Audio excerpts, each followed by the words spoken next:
All right, y'all. It's time for what I think teams that already have been eliminated and teams that maybe haven't been eliminated yet should do in the off season. Let's just start with the team that everyone wants to hear about. Actually, we'll bring the Lakers. We'll talk about them later. Let's talk about the Clippers first, the other team in LA.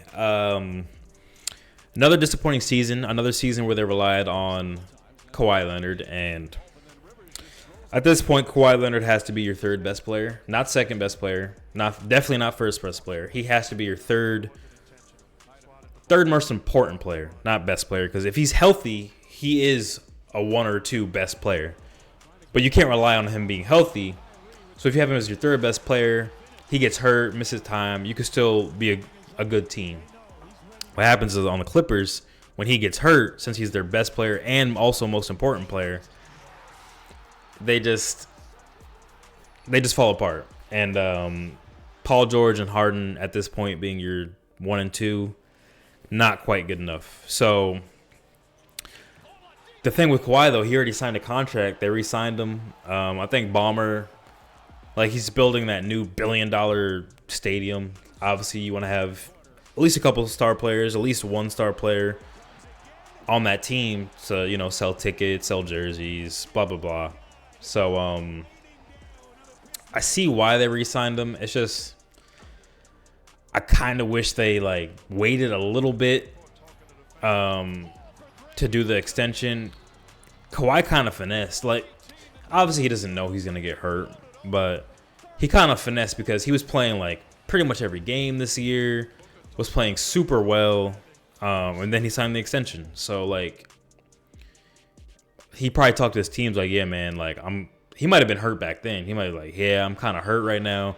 Whatever, I'm just going to push through, play super hard, play as many games as I can, hopefully get this extension for 3 years, $100 million, 150, I think.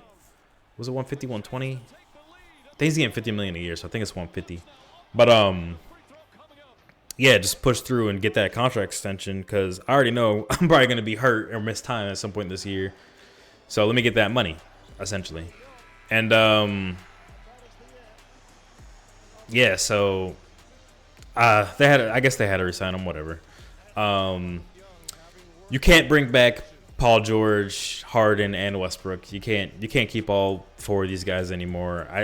I think at this point you got to let go at least two of them. I think maybe all three.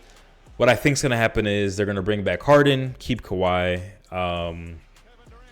and I think that's it. I think they'll try to let other players fill in where they can. Maybe Westbrook will come back on another minimum. If they can get him on a minimum again, I think they'll get him. I don't know if Westbrook's going to want to do that again. We'll see. Yeah, so Paul George, I think will leave because the money financially, no matter what they give him, I was reading, I don't remember where I saw it or was reading it, but with the California state tax and the contract they can sign him to, it doesn't really matter where he goes. If he stays in LA, they could pay him more money by a little bit. But with California tax being so high, it'll still end up being about the same as what he can get in Miami, Philly, the Magic. So if he goes to any of those teams, he's essentially going to make the same amount of money. You know what I mean? So it just really depends what Paul George wants. Does he want to stay in LA because that's where he's from and he's comfortable there? And, he's got his podcast going. He can have stars come on easily in LA.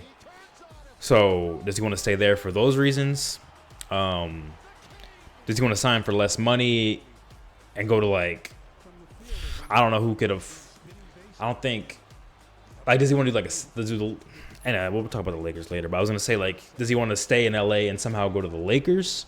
Which is possible, I think, if they did a sign and trade with both D'Lo. Or no, D'Lo has a option. But if D'Lo picks up his option and then Paul George does a sign and trade, I think they could figure out a way financially to make the money match where they could trade D'Lo their picks in 2029 and whatever.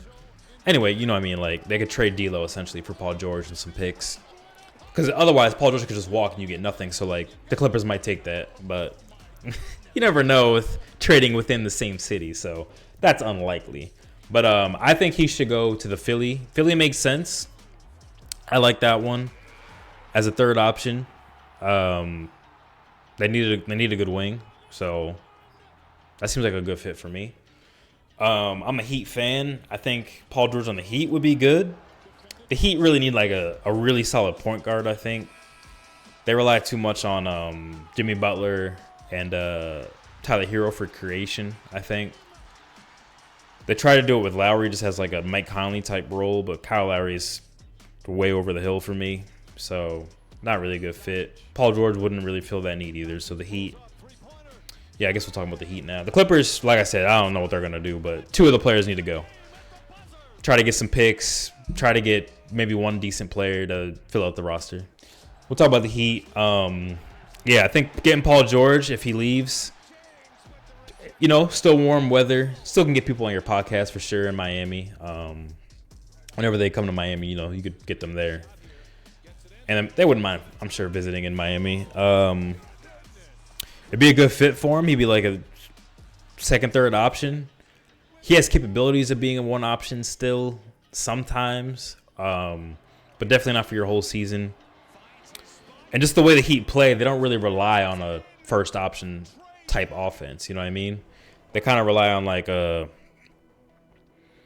you're hot this game, we're going to try to feed you any way that we can. If you're cold, try to play hard on defense, blah, blah, blah. We'll figure out a way to keep scoring. So if Bam's cooking, they'll go to Bam. If Duncan Robinson's hitting a lot of threes, they'll find ways to get him open or use him as a decoy. If Butler's cooking, they'll let him cook. If Hero's cooking. So that's just the way the Heat play. I think Paul George would fit that well. I think Eric Spoelstra is the best coach in the league. So they'll figure out. So I think that's really the only pickup they need to do. A Mike Conley type point guard would be really, really good. Kyle Lowry, they tried to do it with him. It didn't really work. I don't really know. I'm trying to think. There's not really. I feel like there used to be so many Mike Conley type point guards in the league, but I feel like there's not that many anymore. Like, I remember there was like Andre Miller, Jarrett Jack, Mike Conley, Kyle Lowry at a time. He's old now. Steve Nash. I just feel like there were so many more passing point guards, which is really what the Heat need. That's what the Suns desperately need. But yeah, I think that's the only two things the Heat need. I think they'll be solid. Like, they always fill out the bench pretty well. So I think that's the way to go. I think that's what they need. Yeah, so next up, I guess, since we already talked about them, we'll talk about the who was I just talking about? I said I don't remember. Let's just talk about some random teams. Magic, just get better, grow, you'll be fine. Sixers, you can't get Paul George. You got a lot of cap space. Tobias Harris' contract is up, so he's gone. Yeah, I don't know for the Sixers. I don't know. If you can't get Paul George, then it's looking tough for you. I don't know what other players are out there, but that's all I got for you. Magic get better. Cavs, they got to get rid of either Garland or Donovan Mitchell. Doesn't seem like they can coexist that well. Same thing with their big men. I like Mobley. I like Jared Allen. I don't know if I like them together. I feel like if Evan Mobley can get more opportunity and make a big leap, I think that would help the team more than trying to keep Jared Allen and him. But maybe getting rid of one of the guards will help that because they'll rely more on Evan Mobley for offense. But I think he has to be your second best player to win, or go far at least. So that's the thing. All they got to do: trade Garland for some good filler players. And I think they'll be good. Will they win a championship? Probably not, but they'll be good. The Knicks, Julius Randle is going to be gone. They're looking good so far, but the way Tibbs plays his players, way too many minutes. So Julius Randle is going to be, he's going to be a free agent. So that's a lot of money that you'll have open. You can get a number of players. I I don't know. I don't know. Do you want Kevin Durant? Oh, I was talking about the Suns. I just remembered. But anyway, do you want Kevin Durant? Do you want Paul George? Like, I don't know what they're looking for exactly, but Lauri Markkanen on the Knicks might be a good fit, for another scoring option. Their defense is pretty good. That's just Tom Thibodeau teams are usually pretty good defensively. So all these teams we're talking about, I don't think can win the championship. So that's why I'm talking about them. We'll talk about the Pacers, I guess. Pacers, they've been kind of with the same team for a minute. I mean, they did trade Sabonis, and I guess they haven't been the same team for a while, but I just feel like they've played about the same for a while.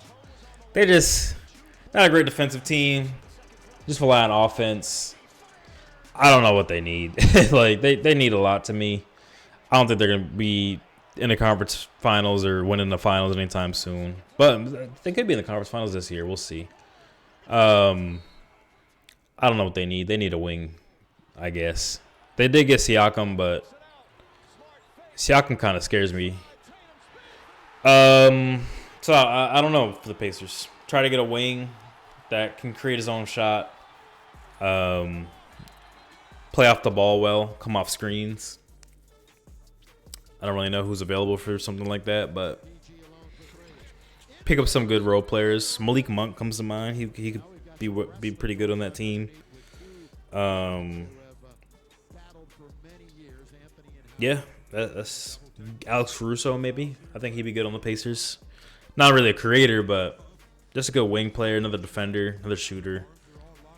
They need more defense on that team. So getting Zach LaVine.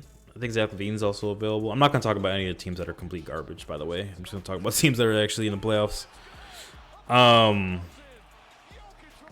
Yeah, so that's where I'm at with that. Who's left? Let's talk about the big boys, the Lakers.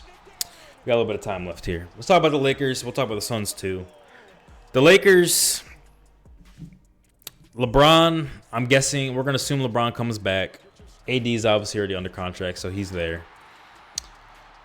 The Lakers are still really good. They ran into the best team in the Western Conference, in my opinion. They need a perimeter defender that does not mind playing off the ball. The perfect player who's probably not available is Jrue Holiday. Jrue Holiday is like the perfect fit for what the Lakers need, I think.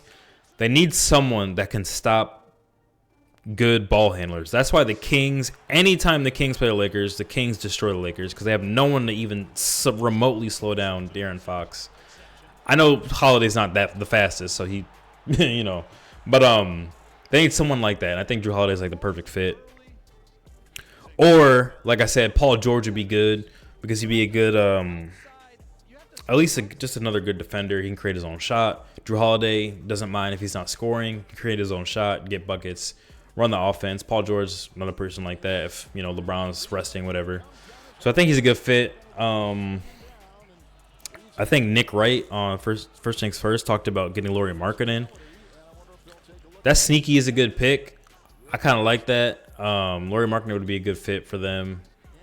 But I think Paul George would be like excellent fit. I just don't think they can get him. Anyway, Jrue Holiday, D'Angelo Russell, he's out. Like, he's got a player option, which he might pick up just because of the money. Or he might even re-sign, but I think they'll sign and trade him most likely. So yeah, I think that's what the Lakers got to do. Just got to figure out a way to get a ball stopper, or at least a ball slower downer, because their perimeter defense is pretty bad. Always get your 3-and-D guys as well. Lakers can still make good runs. It's just they need a player like that. Phoenix Suns. KD's under contract. Devin Booker's under contract. Bradley Beal's under contract. They are in a pickle. They have no bench, no real good big men. They have 0 picks for a long time. I heard until 2031, 2030. I think they have like 1, maybe 2 picks until then. And they're like second rounders. So They have to trade one of the three. They have to. They need picks. They need younger players. They need a lot, but they try to just use those for offense. They need a ball handler. They need a Mike Conley type player. That's why the Timberwolves, I think, are really well, because Mike Conley doesn't care if he's not scoring, but like if he needs to score, he can fit in there and he can score. So yeah, I think they need like a Mike Conley type point guard. They need a better defensive big man, and then you just fill out the rest of the roster. So who do you keep? Who do you trade? I don't know if you can trade Bradley Beal, but I think Booker, KD, a Mike Conley type point guard, and a better big. They had that too. They had that at the time. They had Chris Paul, Devin Booker, KD, DeAndre Ayton. That was a better team. That was a better fit. DeAndre Ayton wanted more touches, or I don't know what he wanted. He wanted more. But I mean, I think they should have kept him. I should think they should have just kept that team, but that's what they need essentially. What they had is what they need now. I think the only way you can do it is either trade KD or trade Bradley Beal. So what they trade him for, I have no clue. You guys let me know in the comments down below. Anyway, we out this thing. Peace.